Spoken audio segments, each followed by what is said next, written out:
All right, let's get into that incredible scoreline from yesterday. Thoughts on the West Tigers and the incredible turnaround for the North Queensland Cowboys? Well, me and Missile did the moles in the morning. We were talking about that we could see this actually happening when it actually plays out to the extent where they actually go on and put on, that sort of scoreline. When I was mentioning it to Missile, 30 points seemed reasonable with how the Cowboys were trending over the past couple of weeks, how the players that have been in Origin have come back with so much confidence, which Todd Payton was alluding to in his presser after as well. And then also throw into the fact that Tigers are losing players. Like they're probably entire starting spine is out from the start of the year. So that's always going to be hard.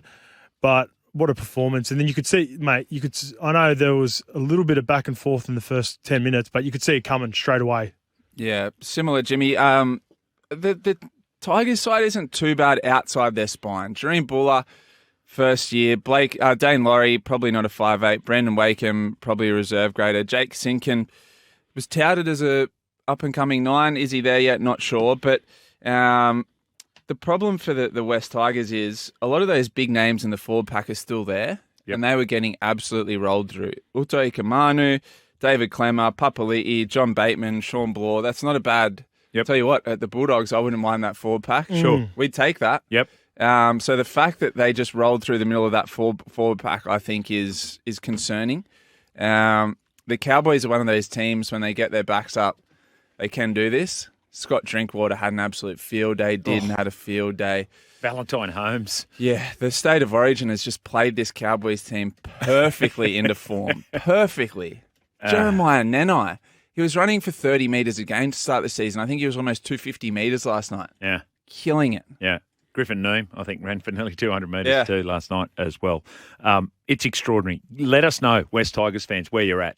Just having a look at that. And unfortunately, it's not an isolated game. It's not a game where you say, they just didn't quite play well. And with due respect to their two most high profile, you could argue 3. They're not there, and they're key players. Adam Dwayne in the halves, Luke Brooks, obviously, and Api Coruscant. Now, Luke Brooks is not going to be there next year. They do not have a recognised half or 5'8" signed for next year. Adam Dwayne will not be back until around 12, 13, 14, maybe even later than that. Yeah, massive complications with this knee injury. Whoa. So you've got Jareem Buller there. This is a disaster. This is almost unfixable over the course of the next 2 or 3 years. How do you supplement what you have there in that squad with what you've got? It's almost a complete rebuild again, and here's the problem. You've got Tim Sheens here who you want to go back 12 months or 9 months or however long it was, and people can fire off at me and away you go. And they'll say, well, you're only saying that because people who are friends of yours got sacked from the joint. But people who are friends of mine are friends for a reason, and that is because you respect what they do. So Adam Hartigan, gone. Fafita Haller, gone. Shane Millard, sacked. Scott Woodward, gone. All from the West Tigers. Okay, they've all gone to the Bulldogs. Now, say what you like about the Bulldogs NRL side. They are trending in the right direction. They've won the Harold Matthews this year. They're near enough to on top in the SG Ball. They're near enough to on top, although they're down 14-6 in this game right now in the New South Wales Rugby League, and they're working their way to a plan in the NRL. What's the plan at the West Tigers? Next year, Tim Sheens is still in charge for a decade. No matter how decorated Tim Sheens' career has been, and it has been, he's arguably one of the all-time greats when you look at the history books. But unfortunately, it's the here and now. For 10 years, Tim has not been able to turn a club around across in the UK, and he had 4 goes at it. Yep. Prior to that, he was sacked by the West Tigers. As part of him coming back, he brought back a guy who'd been sacked by the West Tigers twice before. Now that he's gone, Warren McDonald, make it 3. Yeah. And all the while, as Rome burns, Nero fiddles. We have not had a change to CEO Justin Pascoe. We've not had a change to Chairman Lee Hadjibentelis. If you're a West Tigers fan and you're not, and you're comfortable with the direction of your club, you're in Disneyland. You do not understand what's going on. It's a disaster, and it's going to be a disaster for a long time yet. And now we've got Benji Marshall, who's never coached before. except for this year. One of the all-time great players, an out-and-out winner.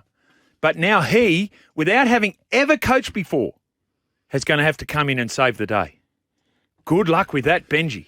Yeah, I was really surprised at the time when they were celebrating the signing of Tim Sheens and Benji Marshall. I was like, that is seriously weird. This is at the same time that the Bulldogs are looking for a new coaching staff and stuff, right? Yep. Similar times. Yep. The Bulldogs are going quietly about their business. West Tigers are going, we tried to get this guy, couldn't get him. Tried to get this guy. There was like, Serraldo's turned us down. Riles has turned us down, And then they come out and go, huge news. And, Buzz Rothfield, I suggested this. Tim Sheens, he's going to be great. If you're taking suggestions off Buzz Rothfield for your coaching staff for a starter. Here. Anyway, they announced the signings. It's the biggest news ever for West Tigers fans. And because it throws back to a golden era of the West Tigers, right? I think a percentage of the fans have rose-coloured glasses and go, this is actually great. This is the last time we were successful. It was Benji, it was Robbie, it was Tim Sheens. Unfortunately, we're 10 years down the track, almost 20 years down the track for Tim Sheens as a coach. Benji and Robbie have little coaching experience. They clean out the rest of the coaching staff, and I'm not sure who have replaced all those names you said, Jimmy, but it's certainly not left them in a better position. And you listen to Tim Sheens in the post-match press conference last night, and if we don't have answers here this morning, I'll tell you who else doesn't have answers right now. Tim Sheens. Let's have a listen. No excuses. Missed too many tackles. 50% of about 37% possession. Please. I've played the game, Tim. I know what's coming next week. I fear for the West Tigers up against the Sharks at CommBank Stadium, Thursday night footy. Appy won't be back. Luke Brooks won't be back. Adam Dewey won't be back. These Jareem Buller's something about him. We talked about him. There's something about him. That poor kid, he's doing it tough at the back, and he's not alone. He's not alone. It's a disaster. It's a complete disaster.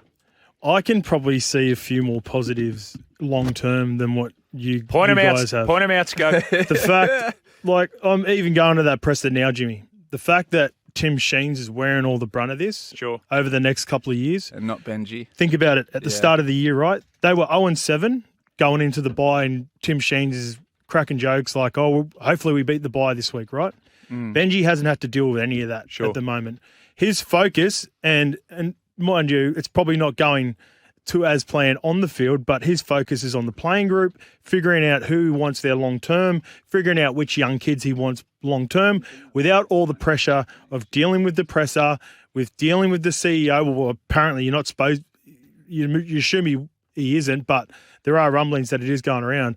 I actually like the idea of Benji doing this over the next couple of years with Tim Sheens and eventually blooding some of these good youngsters that they've got. So you mentioned Jareem Buller. Everyone was awful last night across the board. He let a couple of balls bounce.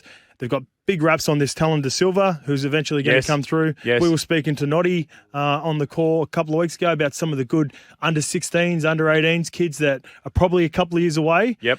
Ideally, the biggest question mark that Benji has to answer behind the scenes, which I think is perfect, he just needs to sort of find either a stopgap half that's way more capable than what Brendan Wakeham and Dane Laurie are in the halves for when Luke Brooks moves on, and Adam Dwayhe, who even if he does come back at round 10, has proven now in the last 2 or 3 years, he's had season-ending injuries in two out of the last 3 seasons. So the big part is finding out who your guy is in the spine, because you mentioned and you alluded to it there before, Missile. I played in the forward pack. Jimmy's a forward himself. Doesn't mean anything when your halves can't get you around the footy field. Yeah. And the best example of that is a couple of years ago, Brisbane Broncos had all this talent in the forward pack. Tavita Pangai Jr., David Fafita, Payne Haas, Paddy Carrigan, all really good young ascending kids. What didn't they have? They had no direction. They had no rudder. Yeah. So they really struggled to win games, and they found themselves at the bottom of the table. They get Adam Reynolds, everything straightens them up. So they either need to find a vet really quickly, or they need to find a young ascending player that can be the future of the club. I just got Tommy to look up the 2024 signings for the West Tigers. Yep. Nil. No signings for next year. That's the most concerning part. So there's 2 clubs I can think of. Actually, maybe 3. The first one, Melbourne, young Pezzett would be a good option. Second one, Titans. Okay. I'll stop you there. You're Would Pezzett Troy go Pezzett. You're Troy Pezzett. You're the Yeah. father of Jonah Pezzett. Yeah. You've been in the system. You know rugby league, right? Do you send No, I Jonah wouldn't. to the West No, Tigers? I wouldn't. I Okay. wouldn't. Yeah, you got, and you're going to have to pay overs, right? The And other one club. thing, Missile too, Yeah. is managed by Braith and Astor. Braith ain't sending him to Tigers. There you Oh go. yeah, Braith doesn't like the Tigers, does he? No.